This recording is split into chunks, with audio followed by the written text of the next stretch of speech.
He thought he was controlling everything, hiding his secret mistress perfectly. But he didn't know the woman he proudly brought to my gala was the exact person I hired. Every fake smile, every whispered lie was recorded. And tonight, at the charity event I organized, his entire world is scheduled to collapse. My name is Eliza Vance. I am 38 years old, and I am the director of the Imitate Futures Charitable Fund. From my position on the velvet-draped dais, I watched the main hall of the Denver Art Museum glitter. Hundreds of Colorado's elite mingled below, their diamonds competing with the shimmer of the champagne flutes being endlessly refilled. The architecture of the museum, all sharp angles and modern glass, was softened tonight by my team's choice of deep blues and subtle uplighting. Every detail, from the floral arrangements that cost more than some people's cars to the string quartet playing softly in the atrium, had been vetted, approved, and executed by me. This night was mine. It was the culmination of a solid year of relentless planning, the largest fundraising event Innovatech Futures holds, and my personal triumph. I had poured every ounce of my focus into this, into ensuring it was flawless. The air hummed with successful, expensive chatter. I allowed myself a small, internal sigh of satisfaction, smoothing the lapel of my jacket. Then, the shift. The soft strains of Vivaldi tapered off, fading into an expectant quiet. The polite hum of the crowd dipped. I looked toward the grand entrance, my body tensing almost imperceptibly. The event coordinator, a man with a frantic headset and a clipboard, stepped toward the microphone at the entrance. His voice boomed, unnecessarily amplified. Announcing Mr. Marcus Vance, head of mergers and acquisitions for Innovatech Futures. The grand oak doors, usually reserved for exhibits, swung open, and there he was, my husband. Marcus Vance, 40 years old and looking every inch the corporate predator he was in his custom tuxedo. He was not alone.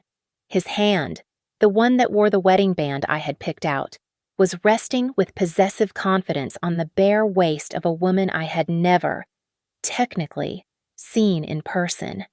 She was young, blonde, and poured into an emerald green dress so bright it seemed to suck all the other color from the doorway. It was a statement. It was a declaration. His hand was not just resting, it was gripping, steering her into the room as if she were a prize he had just won. A collective gasp, a vacuum of sound, sucked the air from the room. For 1, 2, 3 full seconds. There was absolute silence. Then, it broke. The whispers started, not as a trickle, but as a flood. It was the sound of a hornet's nest being kicked. Heads turned, first to the door, then immediately, instinctively, to me. They searched for my reaction, hungry for the drama. Marcus did not see me. Not yet. He was beaming, a smug, self-satisfied smile plastered on his face. He scanned the crowd, his eyes passing right over the dais, searching for someone. He was looking for a reaction, but not mine.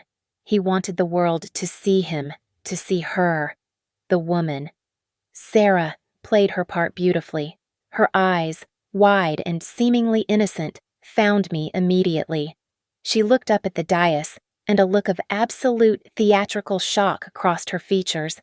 Her hand flew to her throat, her lips parted in a silent, "Oh." It was a masterful performance.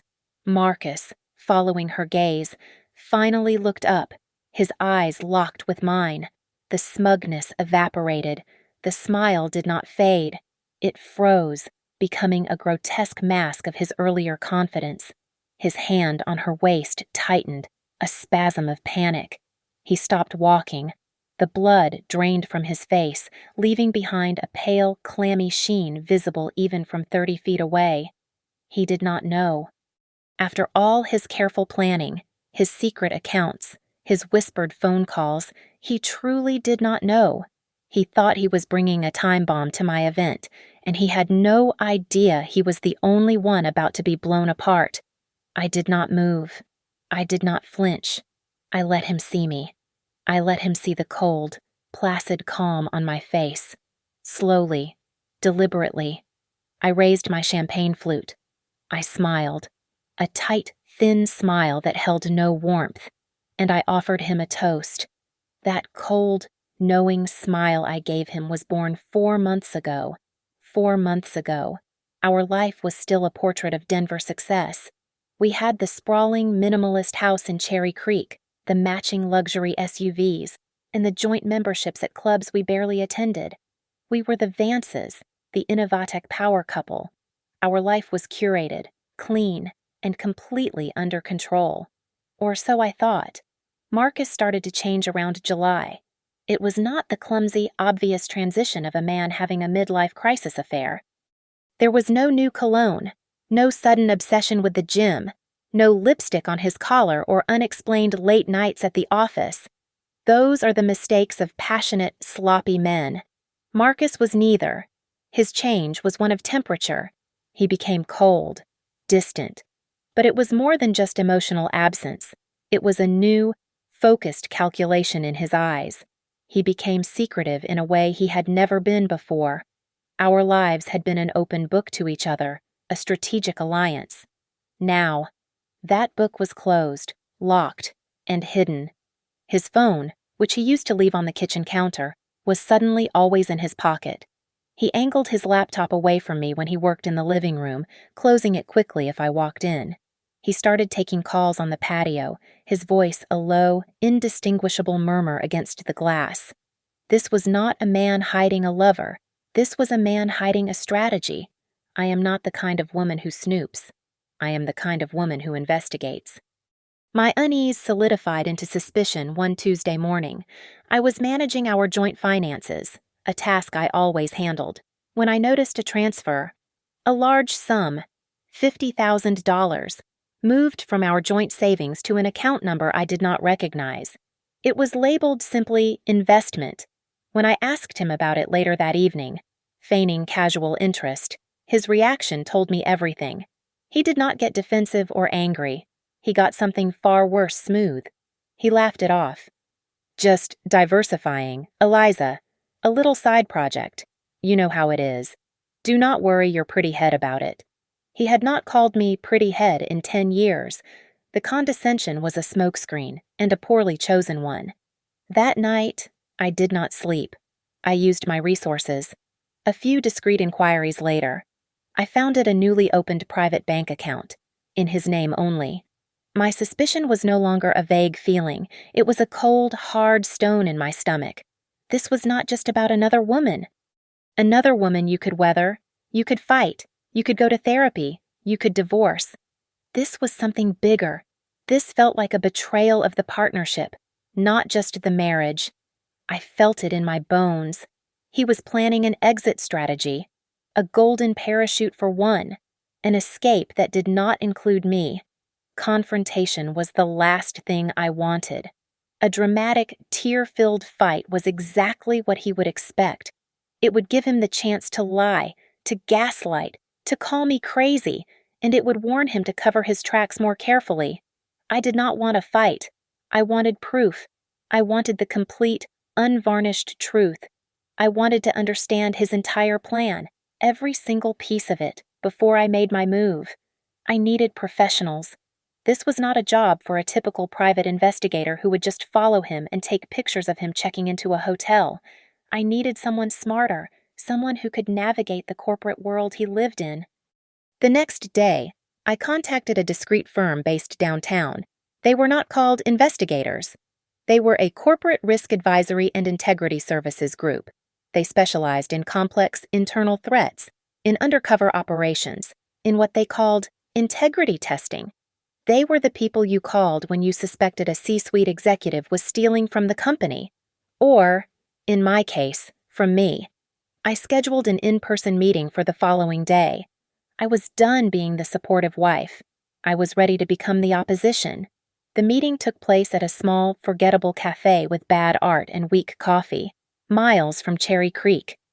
Sarah Jenkins arrived exactly on time. She was not what I expected. She was not a blonde bombshell in a trench coat. She was in her early 30s with plain brown hair pulled back in a neat bun, wearing a nondescript pantsuit. She looked like a mid-level auditor, which, in a way, she was. She was professional, her eyes sharp and intelligent, and she carried a leather portfolio. She was an operative, not a cheap honey trap. We did not exchange pleasantries. I set the terms before her coffee had cooled. "Let me be perfectly clear," I said, keeping my voice low. "I am not paying your firm's exorbitant rates to find out if my husband is sleeping with someone. I do not care about the sex. That is a symptom, not the disease. I want to know what he is hiding financially. I want to know what his grand plan is. I want to know what he is building, and who he is building it with." Sarah just nodded, her face impassive. "We understand. Mrs. Vance, we call this a full-spectrum integrity audit. We deploy an asset to gain proximity and extract information. The objective is financial and strategic, not personal." "Good," I said, "because this is not personal, it is business." The plan was elegant in its simplicity. Sarah, using her real skills as a financial analyst, would be hired as a temporary consultant at Innovatech Futures. A new, urgent project reviewing potential merger targets had just sprung up. It was the perfect cover. She would be assigned to a team that reported directly to Marcus's department. She would have legitimate, professional reasons to interact with him daily. I became her handler. I gave her the blueprint to my husband's ego. "He does not like them easy," I explained, the words tasting like ash in my mouth. "He likes them smart, ambitious. He likes to feel like he's the mentor, the one discovering raw talent. He has a savior complex, but only for women he finds attractive." I gave her his schedule, his love for single malt scotch, his fake humility about his early career struggles, and his secret tell when he was lying a small, almost invisible twitch in his left eyelid. "He will see you as a challenge," I finalized. "Be impressed by him, but not too impressed. Let him think you are a little bit reckless, that you admire his willingness to bend the rules for success." We established a secure, encrypted communication channel, a dead-drop email account, and a burner phone. I was to have no direct contact with the firm until the operation was concluded. I had become a spy master in my own life. Sarah started the following Monday. The first daily report arrived in my secure inbox at 11 p.m. It was sterile, written in corporate bullet points 10:00 a.m. initial team integration meeting. Target Marcus was present. 10:15 a.m. Asset Sarah introduced to Target. 03:40 p.m. Target stopped by Asset's temporary desk to welcome her aboard. 03:45 p.m. Target invited Asset for a quick coffee to discuss the project scope. The hook was in. It was that fast. His arrogance was a gaping, open wound, and I had just given Sarah the salt. The reports over the next 2 weeks were a clinical, horrifying log of his seduction. Not his seduction of her, but his seduction by his own ego, expertly mirrored back at him by Sarah. He invited her for after-work drinks. He confided in her about his frustrations with the company. He was impressed by her sharp insights I had fed her. I read the transcripts of their recorded conversations from a secure file. I sat in my multi-million-dollar kitchen, the house silent around me, and read his words. I listened to the audio clips, his voice, the one that had read vows to me, now smoothly trying to impress a woman he believed was a subordinate. I felt nothing. The part of me that was a wife had shriveled and died. The pain was gone, burned away by the cold, white-hot fire of calculation. My heart did not break. It hardened. Every word he spoke to her was another nail in his coffin. I was no longer a victim. I was an architect. The pivot came 3 weeks in. The daily reports had, until then, been a predictable narrative of lunches, late-night project meetings, and Marcus's escalating self-importance. I was waiting for the financial move. It finally came. Not in a report, but in an urgent, single-line message. He's talking. Big. Need to upload secure file. Check in 1 hour. I sat in my home office, the one Marcus had designed for me, and waited. The file that arrived was not a transcript. It was an audio file, a small 2-minute clip. Sarah's voice was clear. So, this Apex Holdings deal, it seems small, but the paperwork is a nightmare. Then, Marcus's voice, low and conspiratorial. That's because the paperwork is bullshit. Sarah, it's a shell, a ghost. My fingers tightened on the mouse. The report from Sarah that followed was a bombshell. The affair, the flirting, the late nights, it was all a cover, a distraction. Marcus was not just planning to leave me. He was planning to rob Innovatech Futures blind on his way out. He was spearheading a new acquisition, Apex Holdings, a small, agile tech firm. At least, that was the official story. Sarah reported the truth. Apex Holdings was a shell company, registered in Delaware, and the beneficial owner, hidden behind a half-dozen layers of corporate veils, was Marcus himself. He was using Innovatech's own mergers and acquisitions department to buy his own company for a vastly inflated price. He was in the process of siphoning millions of dollars, company funds, into offshore accounts, all under the guise of this strategic acquisition. He was so arrogant, so blinded by his own perceived genius, that he was bragging about it to her.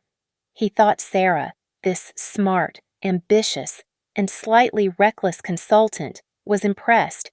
He saw her as a protege, a co-conspirator. The next file she sent, a few days later, made me physically sick, but not with heartbreak, with rage. It was another audio clip. "The only tricky part," Marcus was saying, his voice smooth as scotch, "is the final due diligence report. It needs to look legitimate. The board skims these things. They just look for the green light from my team." "What do you need?" Sarah asked, her voice steady. A pause. "I need someone smart, someone who can make the numbers look right, someone who can see the long-term potential and write it up convincingly, even if the short-term data is thin.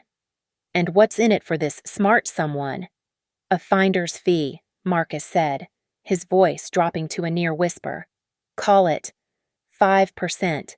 5% of $15 million. He was offering her a cut. He was offering this woman he barely knew, this woman I had hired, a $750,000 bribe to help him falsify federal documents and commit wire fraud. Sarah, the consummate professional, played her part to perfection. She demurred, then reluctantly agreed, her price being that he had to show her the real data so she could understand the risk. He did. He sent her the real offshore account numbers. He sent her the forged Apex Incorporation papers. He sent her everything, and she, in turn, sent it all to me. I sat in the dark, my laptop screen illuminating my face. I looked at the encrypted documents, the wire transfer requests, the audio files. This was not a domestic dispute. This was not a cheating husband. This was a federal crime. This was no longer my personal revenge fantasy. This was a matter of corporate malfeasance on a massive scale. He was not just stealing from our joint account. He was stealing from the company I had dedicated my life to, from the charitable fund I directed. He was, in effect, stealing from the children and the causes my fund supported. I closed the laptop. My leverage had not just increased, it had gone nuclear. The game had changed. And he had no idea he was even playing. With the full evidence in my possession, the board was set. The final piece of the puzzle was the stage, and I already had the perfect one. The Innovatech Futures annual charity gala was in exactly 2 weeks. This was not just any party. It was the crown jewel of the Denver social calendar, my signature event, held at the Art Museum. The guest list included our entire board of directors, the C-suite, the mayor, and every major philanthropist and tech investor in the state. Everyone who mattered to Marcus, to the company, and to me, would be in that room. I sent the final instruction to Sarah via our secure channel. "The investigation phase is complete. Your final task is to secure an invitation to the gala. As his guest, Her reply, received an hour later, included the audio file of her protest. I listened to her voice, a perfect imitation of a nervous mistress. "Marcus, I cannot possibly go to that. Your wife is going to be there. She is literally running the entire event. It is too risky."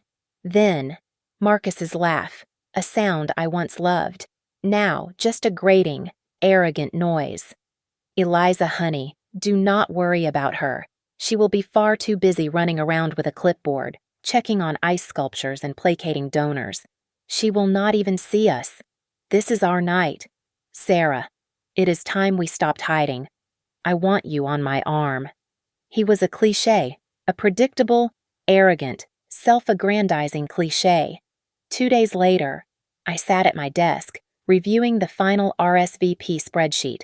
I scrolled down the list, my heart beating a slow, heavy, metallic rhythm. And there it was. Vance, Marcus, +1. I clicked the entry to see the guest detail. Guest name, Ms. Sarah Jenkins. A cold, sharp smile touched my lips. He had done it. He had personally, manually, typed his own confession and handed it to me. He had just signed his own execution warrant and RSVP'd for the date. My next move had to be surgical. I could not let this blow up the company. Only him. I scheduled an immediate, off-site, and highly confidential meeting, not with HR.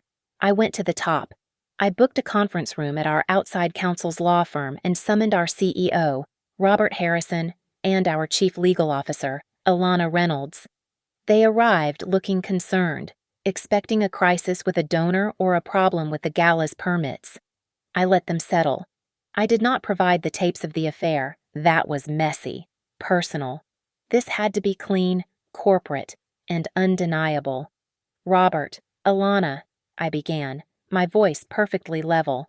"I have engaged, at my own personal expense, an external risk advisory firm to investigate a matter of extreme sensitivity. I have reason to believe Marcus is engaging in severe, criminal misconduct regarding the Apex Holdings acquisition." Robert blanched. "Eliza, that is a very strong accusation." "I do not make accusations," I said. "I present facts." I slid 2 thin binders across the polished mahogany table. "In here, you will find the complete wire transfer records, the incorporation documents for the Apex Shell Company, and a detailed ledger tracing the funds directly to a foreign account controlled by Marcus. I have proof he is in the process of defrauding Innovatec of $15 million. Alana, the lawyer, opened the binder and her eyes scanned the pages. Her face went from skeptical to rigid with fury in under 30 seconds. Robert just looked sick. "We move immediately," Alana said, reaching for her phone. "We lock his accounts. We call the authorities." "No," I said, and they both stared at me. "You will do nothing. Not yet." I leaned forward. "He plans to initiate the final, largest transfer after the gala, using the event as a distraction. If you move now, he destroys the evidence, the money vanishes, and he plays the victim. We wait 2 weeks. We let him walk into that gala thinking he is a king. And then, at my signal, on my stage, we take him, publicly." Robert looked horrified. "Eliza, at your own event, in front of everyone. The scandal," "The scandal," I interrupted, "is that he thought he could get away with it? You let me handle this. You trust me. I have built this fund, and I will protect this company. All I need from you is your presence, and for you to be ready when I give the word." They were shocked, but they saw the cold steel in my spine. They saw my professionalism. They agreed. That evening, I returned to our house in Cherry Creek. Marcus was there, working late in his home office, likely messaging his mistress. I walked past him without a word and went into my walk-in closet. I pushed past the rows of sensible, elegant, dark suits and evening wear. I went to the very back, to a garment bag I had not touched in a year. I unzipped it. Inside, a dress shimmered. It was not black, or navy, or a safe, respectable burgundy. It was a searing, unapologetic crimson red, a sheath of silk that was both elegant and brutal. It was not a dress for a quiet hostess. It was armor. It was a statement. It was the last thing he would ever see on me as his wife.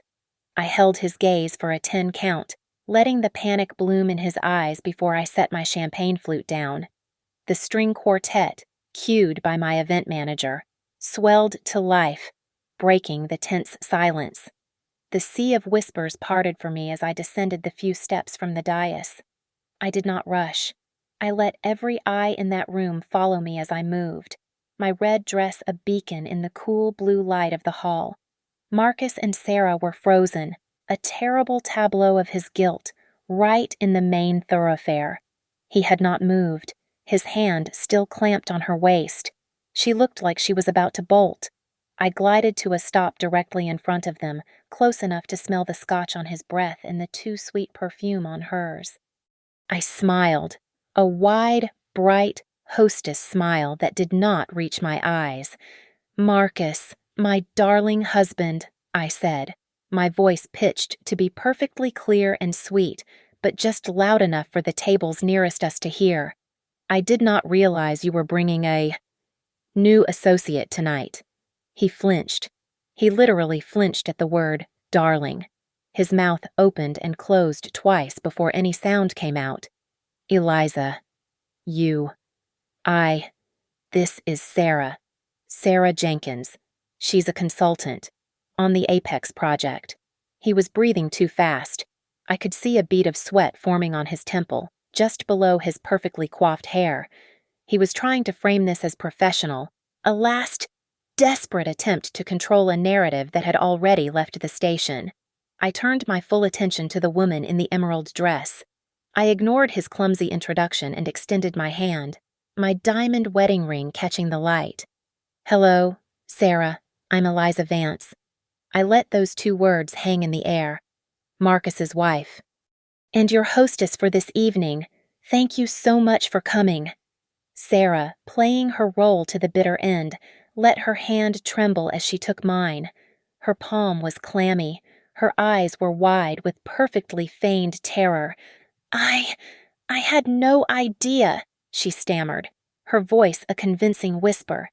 "He just said, I thought—" "Oh, nonsense," I said, cutting her off with a bright, dismissive laugh. I turned back to Marcus and, in a move that shocked him, I looped my arm through his, forcing him to release his grip on Sarah's waist. My fingers clamped down on his forearm with a strength that surprised us both. "Do not be silly. We are all colleagues here. In fact, I'm just so eager to introduce your talented consultant to the board." I put a slight venomous emphasis on the word consultant. Marcus tried to pull his arm away. "Eliza, now is not the time. We're just getting a drink." I held on, my grip like a steel trap. I leaned in, my smile unwavering, my voice dropping to a low, cheerful threat. "Come on, darling," I said, tugging him forward. "Robert Harrison is dying to meet her. He and Alana Reynolds are both just so interested in the Apex project. We should not keep them waiting." That is when the color completely vanished from his face.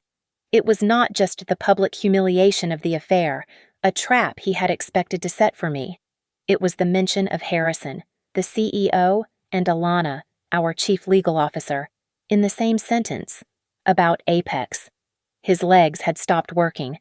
He was looking at me, really looking at me for the first time in months, and he was not seeing his mousy, reliable event planner wife. He was seeing the woman who had just led him into an execution. He realized, in that exact, horrifying moment, that he had been gamed. He was not the predator. He was the prey. I did not wait for his reply. I gave his arm a sharp tug, forcing him to move, and began the long, deliberate walk across the hall. He stumbled, caught off balance, and was forced to follow. Sarah, looking pale and trapped in her garish green dress, trailed us like a condemned prisoner. This was the longest walk of his life. I made it so. I navigated us between the most crowded, most important tables, a little royal procession of 3. I was a sea captain steering my ship through a narrow, rocky channel, and I could feel the gaze of every single donor and board member like a physical weight. The whispers followed us, a sibilant, rushing sound that grew louder as the string quartet faded.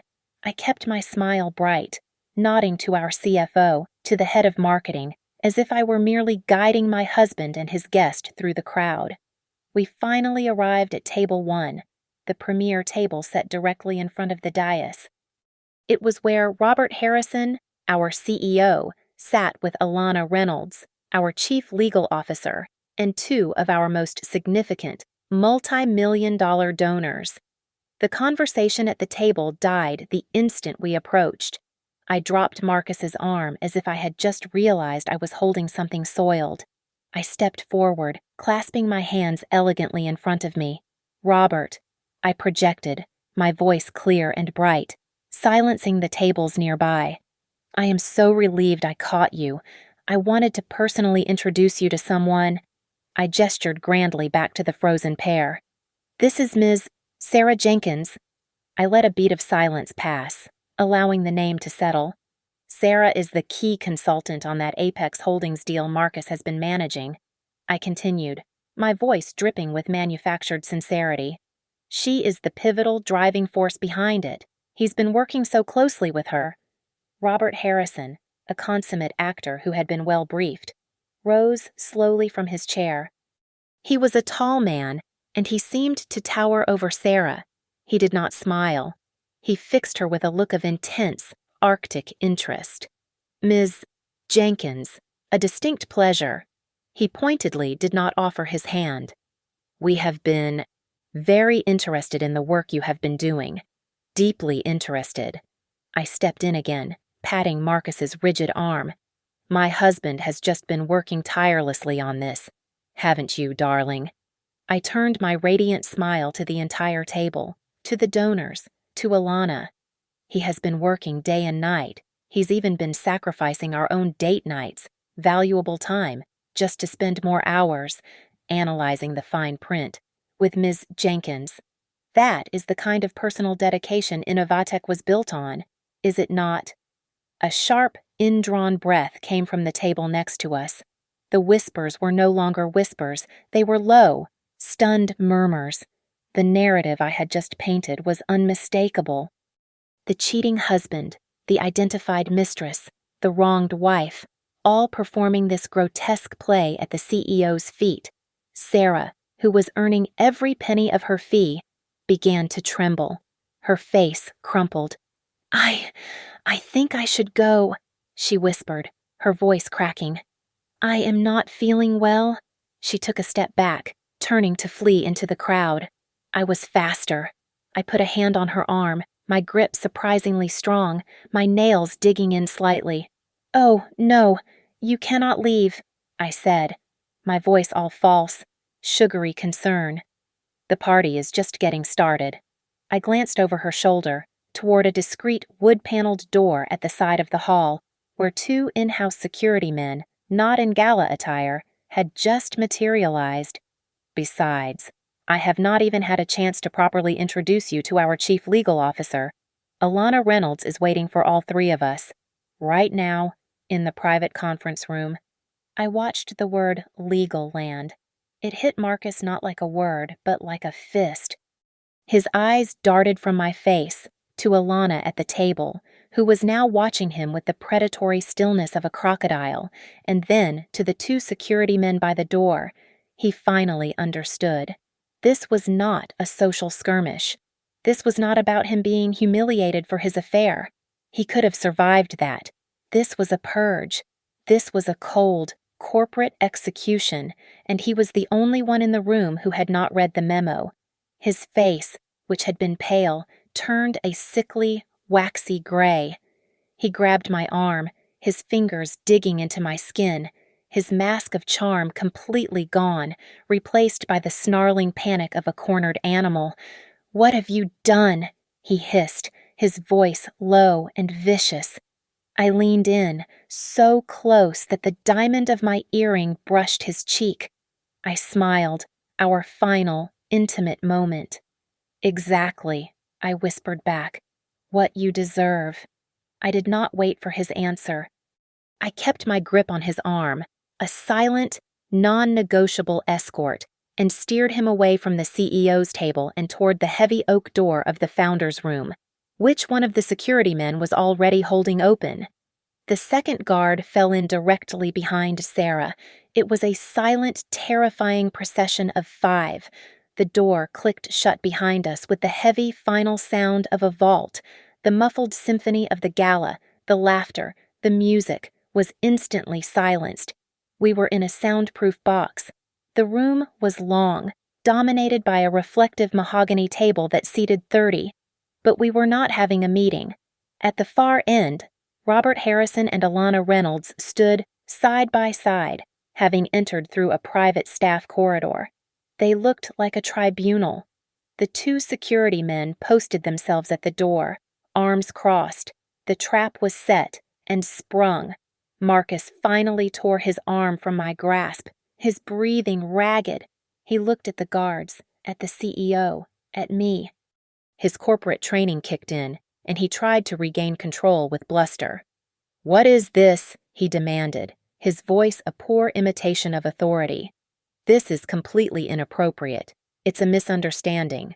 Eliza is. She's overwrought. This is harassment. I am not participating in this ambush." He turned, taking a half-step toward the door, as if he could simply push past the guards. "Sit down, Marcus." Alana Reynolds's voice was not loud. It was flat, cold, and carried the absolute weight of the law. It stopped him dead. He turned back slowly, his bravado shattering. He stared at her, then stumbled back into the nearest heavy leather chair, his legs giving out. He still thought this was about the company. He still did not understand. Then, Sarah Jenkins, the terrified, trembling mistress, moved. Her transformation was instantaneous and terrifying. The fear evaporated. Her shoulders straightened.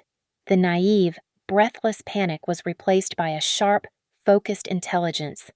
She calmly walked to the head of the table, placing her small, beaded clutch bag down. But from a briefcase that had been pre-staged by the wall, she removed a slim, silver laptop. She did not look at me or Marcus. She addressed the head of the table. "Mr. Harrison, Ms. Reynolds." Her voice was new. It was crisp, professional, and had an edge of the Northeast. "My name is not Sarah Jenkins. I am Senior Investigator Sarah Collins. With the Kroll Global Risk Advisory, we were retained 4 months ago." She paused, and for the first time, gestured with her pen toward me, standing silent by the wall. "We were retained by Mrs. Vance." Marcus's head, which had been bent in defeat, snapped up. He turned and looked at me.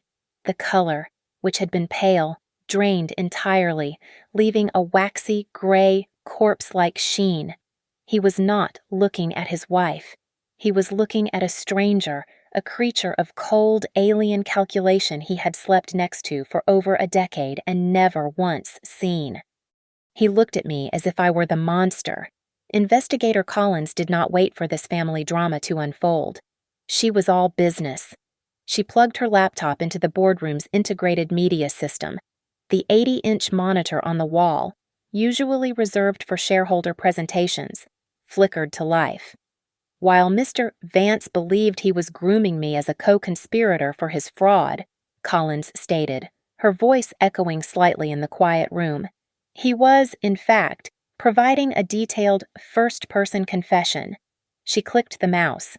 An audio file waveform appeared on the screen, a jagged line of blue peaks and valleys.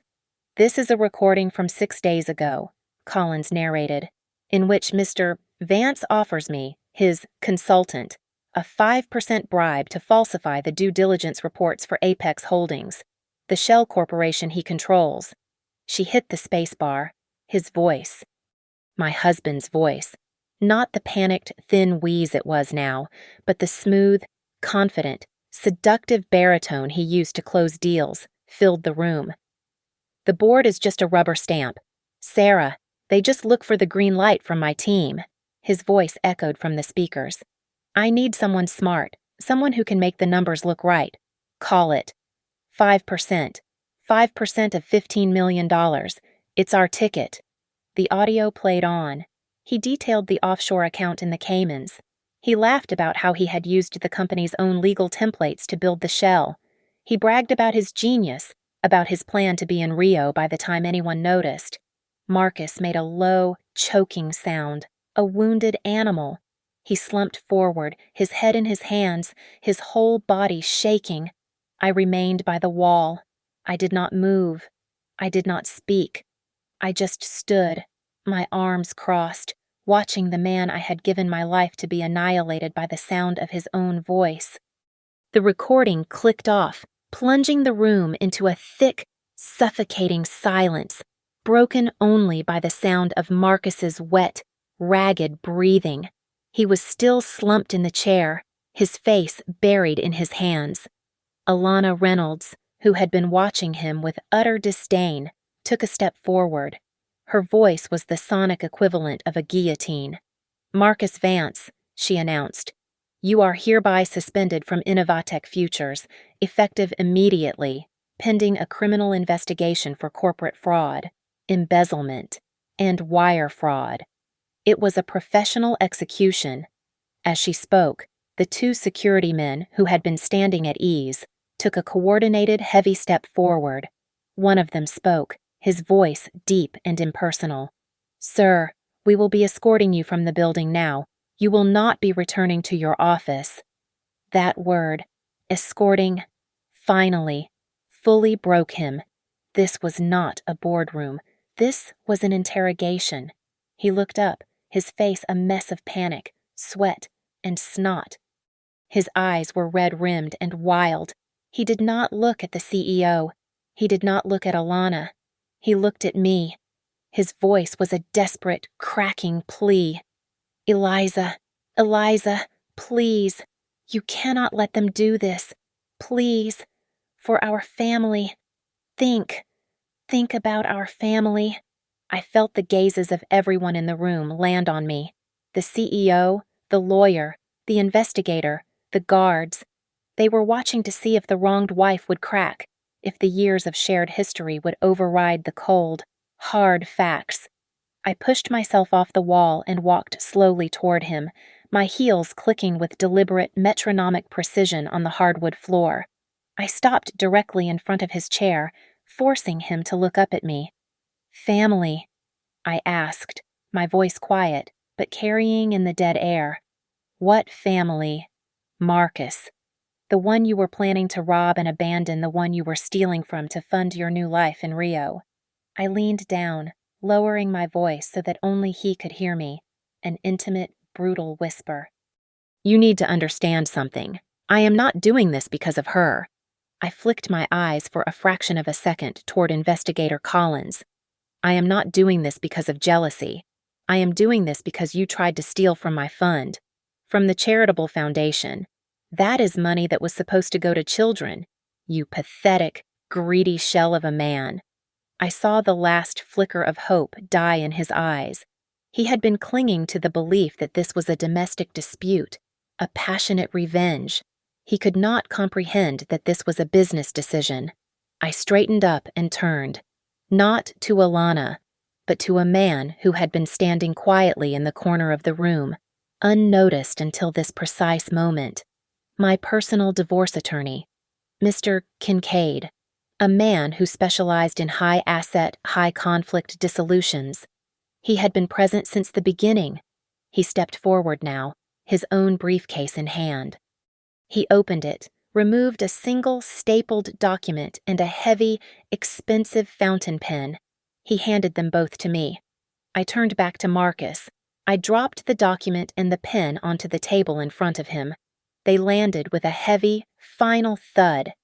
"This," I said, my voice returning to its normal, clear volume, "is an uncontested divorce agreement. My lawyer drew it up this morning. You will find it is quite thorough. You waive all rights to the house in Cherry Creek. You waive all rights to my pension, my investments, and all marital assets, effective immediately. You waive all rights to spousal support. You will cede full sole custody of our daughter." He stared at the paper as if it were a snake. I'm not finished, I said. You will be allowed your half of our joint checking account, which, after you have reimbursed Innovatec in full for what you have already stolen, should leave you with almost nothing. That is the deal. He was shaking his head, a low, guttural no forming in his throat. I leaned back in, one last time. My whisper was now a razor. If you do not sign this piece of paper, right now, I will walk out of this room, and I will ensure that Ms. Reynolds adds the existence of your other secret account, the one in the Cayman Islands, the one with the $2 million you thought I did not know about, to the formal criminal complaint. I will make sure the federal prosecutors have it on their desk by 9 a.m. tomorrow. I watched him process it. The paper, or total annihilation, the public scandal, or the private one that would add 10 years to his sentence. He looked at the paper. He looked at the guards, who were now standing directly beside his chair. He looked at my face, cold and unforgiving as marble. His hand, shaking so violently he could barely hold it, reached for the pen. He uncapped it. He did not read the document. He just opened to the last page, to the X by his name. He signed, "Mr. Kincaid, my lawyer," retrieved the signed document from the table with a discreet nod. The security men did not wait. One took Marcus's left arm, the other his right. They did not drag him, but they lifted him from the chair with an efficient, undeniable force. He was no longer a C-suite executive. He was cargo. He looked at me one last time, his eyes empty, all the fight gone. He was a hollowed-out man. They guided him not back into the hall, but out the private staff door, the one leading to the freight elevators and the loading dock. He would exit the museum like the trash he was. In 15 minutes, in the span of a single musical interlude, my husband had lost his job, his reputation, his company, his money, his wife, and his freedom. He had lost everything. The heavy door clicked shut, leaving us in the sudden, peaceful quiet. Robert Harrison let out a breath he seemed to have been holding for an hour. He turned to me, his face a mixture of awe and profound relief. "Eliza," he said, shaking his head. "Mrs. Vance, I simply do not know what to say. You saved this company. You stopped a catastrophic fraud. You saved us millions. $15 million. I smoothed the front of my red dress. A small, practical gesture, as if brushing off a piece of lint. "It is nothing, Robert," I said, my voice all business once more. "We protected the fund. That was the mission." I gave him a small, tight smile. "Now, if you will both excuse me, I have a gala to run. We still have our fundraising targets to hit." I turned to Investigator Collins, who was efficiently packing her laptop back into her briefcase. The emerald green-dressed mistress was gone, replaced by the consummate, neutral-toned professional. "Your invoice will be paid in full by wire transfer tomorrow morning," I said, my voice crisp. "Please include a bonus for the exemplary performance. Thank you for your professional services." She snapped the briefcase shut and nodded, not a hint of emotion on her face. "It was a pleasure doing business with you, Mrs. Vance." And with that, she, Alana, and Robert exited through the same staff door, leaving me alone in the conference room. I stood for a 10 count. I breathed in. I breathed out. I was Eliza Vance. I was not a wife. I was not a victim. I was the director. I walked to the main door, opened it, and stepped back into the gala. The transition was instant. The warm light, the hum of conversation, the soaring notes of the string quartet washed over me. The music swelled, as if on cue. Every head at the front of the room turned. They had seen me lead Marcus and the blonde away. They had seen the CEO and the chief legal officer follow. They were desperate to know what had happened. I did not scurry back to my seat. I walked directly to the dais, took the steps, and approached the podium where the main microphone stood.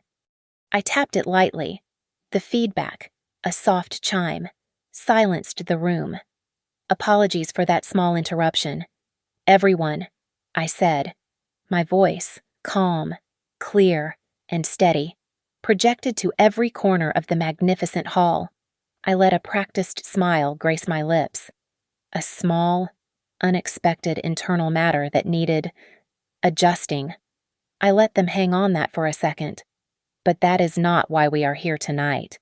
We are here for a purpose far greater than any one of us. We are here to support those who need us most, and I am absolutely thrilled, and frankly a little emotional, to announce that, thanks to some very significant last-minute accounting adjustments and the recovery of certain misplaced assets, we have just secured an additional $15 million for our charitable fund tonight. The room was silent for 2 beats. Then it erupted. The applause was deafening, a roar of shock and excitement. They did not understand what had happened. They did not know a man had just been professionally vaporized. They just heard the number. They heard success. They saw me, in my red dress, standing alone on the stage. A victor. I smiled. A real, genuine smile, as I looked out over the sea of faces. I had lost a husband, a shadow, a weight I had been carrying for years, but I had saved my company. I had protected my legacy. I had served justice, and I had just given $15 million to children who needed it. That night, I was not the victim. I was not the wife. I was the absolute winner. Thank you so much for listening to this story. We would love to hear from you, so please comment below and let us know where in the world you are listening from. Let's chat and share your thoughts. Be sure to subscribe to Lily Revenge Stories, like this video, and show your support by hitting that hype button so more people can hear this story.